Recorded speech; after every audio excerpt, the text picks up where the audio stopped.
Pendidikan anti korupsi. Teman-teman, karena jam dinding kita rusak, kita perlu memberikan jam dinding yang baru. Bagaimana teman-teman? Apa kalian setuju? Setuju. Bendahara, berapa uang kas kita? Sebentar, saya lihat dulu. Uang kas kita ada 300.000. Berarti uang kas kita cukup ya untuk membeli 1 buah jam dinding? Kita tolong ya bendahara belikan 1 saja. Iya, siap.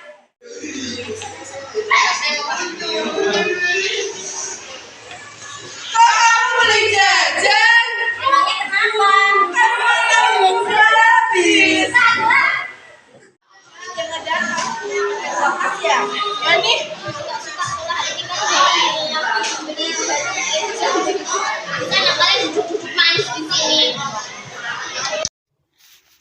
Anak-anak, dalam video tersebut menggambarkan contoh perilaku tidak terpuji, yaitu perilaku korupsi, di mana seorang bendahara kelas menggunakan uang kas kelas untuk kepentingan pribadi. Mengapa perilaku bendahara tersebut bisa dikatakan sebagai perilaku korupsi? Baik, marilah kita simak penjelasannya dalam pendidikan anti korupsi. Pendidikan anti korupsi merupakan usaha sadar dan sistematis yang diberikan kepada peserta didik berupa pengetahuan, nilai-nilai, sikap dan keterampilan yang dibutuhkan agar mereka mau dan mampu mencegah, menghilangkan peluang berkembangnya korupsi. Selanjutnya anak-anak, kita perlu tahu tujuan dari pendidikan anti korupsi itu apa? Tujuannya adalah diharapkan peserta didik dapat menumbuhkan kesadaran moral sehingga mampu menolak perilaku koruptif. Selanjutnya, apa itu korupsi? Ternyata korupsi itu berarti busuk, buruk, suap, palsu, memutarbalikkan kenyataan dan tidak jujur. Jadi semuanya bernuansa negatif.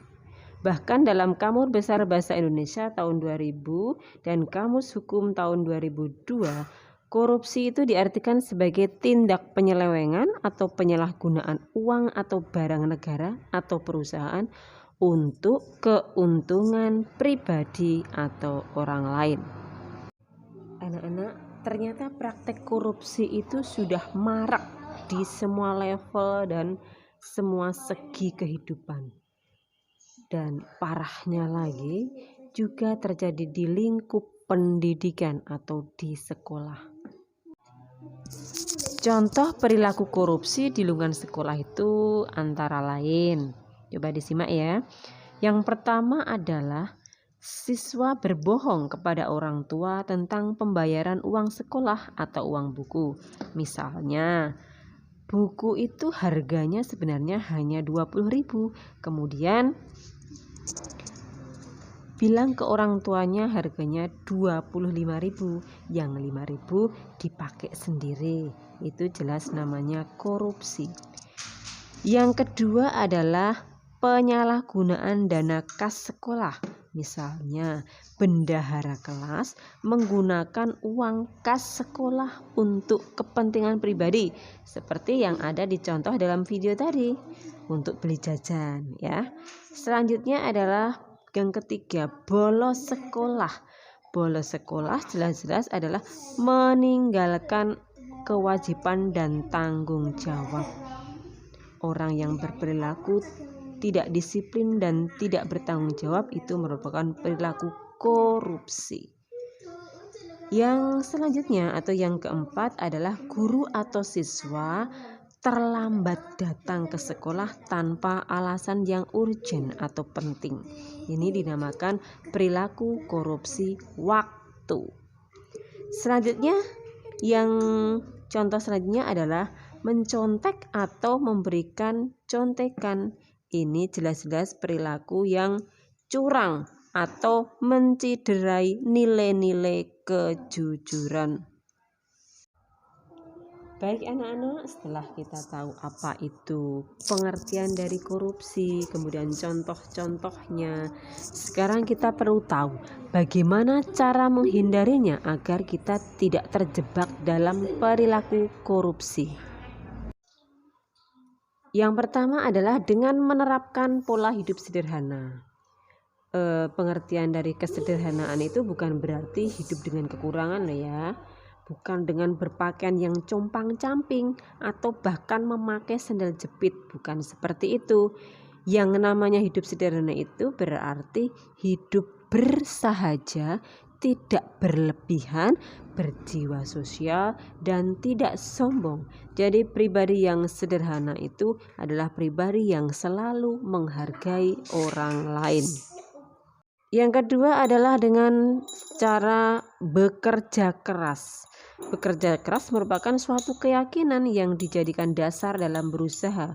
Seseorang yang bekerja keras itu akan memandang bahwa bekerja atau berusaha itu merupakan salah satu bentuk ibadah, sehingga dia akan semangat dalam bekerja, bahkan pantang menyerah.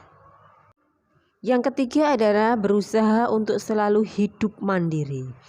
Mandiri berarti kemampuan seseorang untuk tidak tergantung pada orang lain serta bertanggung jawab atas apa yang dilakukan.